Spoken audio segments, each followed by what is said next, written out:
7/10/2025 তাৰিখে SLPR এখন গুৰুত্বপূৰ্ণ নটিচ আহিছে। নটিচখন কি আহিছে আমি চাওঁ। ইয়াত ক্লিক কৰি নটিচখন ডাউনলোড হৈ আছে। এখন গুৰুত্বপূৰ্ণ নটিচ। ইয়াত লিখা আছে, তলত উল্লেখ কৰা পদসমূহৰ নিযুক্তিৰ বাবে অনুষ্ঠিত হোৱা পৰীক্ষাসমূহৰ চূড়ান্ত ফলাফল অহা ইংৰাজী 10/10/2025 তাৰিখে ৰাতিপুৱা 11:30 বজাত SLPRB বিভাগসমূহৰ ৱেবছাইটত উপলব্ধ হ'ব।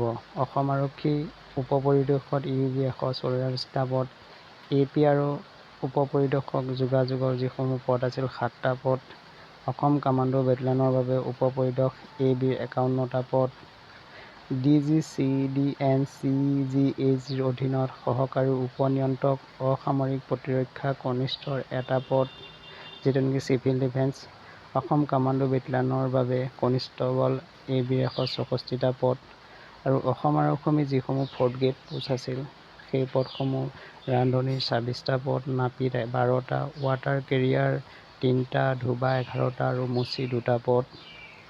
অসম কামাণ্ডো বেটেলিয়নৰ ৰান্ধনী 7টা, ৱাটাৰ কেৰিয়াৰ 24টা, ধোবা 13টা, নাপিত 2টা, ইলেক্ট্ৰিচিয়ান, প্লাম্বাৰ 1টা, ৰাজমিস্ত্ৰী 1টা আৰু দৰ্জী 3টা পদ। DG CGN CGH-ৰ অধীনৰ ৰান্ধনীৰ 44টা পদ, ৱাটাৰ কেৰিয়াৰ 12টা, ধোবা 23টা, নাপিত 10টা আৰু মুচি 15টা।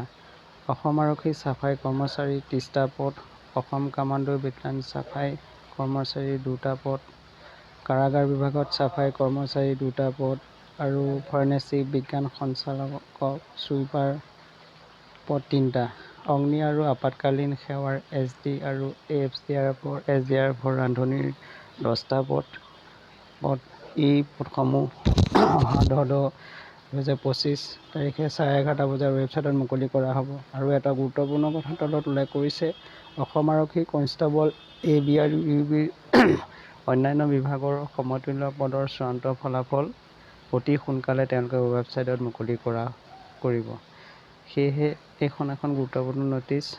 যিসকল আছাম পুলিচ কেণ্ডিডেট তেওঁলোকে 10/10/2025 তাৰিখে 11:30 বজাত ৱেবছাইটত তেওঁলোকে নিজৰ roll number, date of birth দি তেওঁলোকে ৰিজাল্টসমূহ চাব পাৰিব।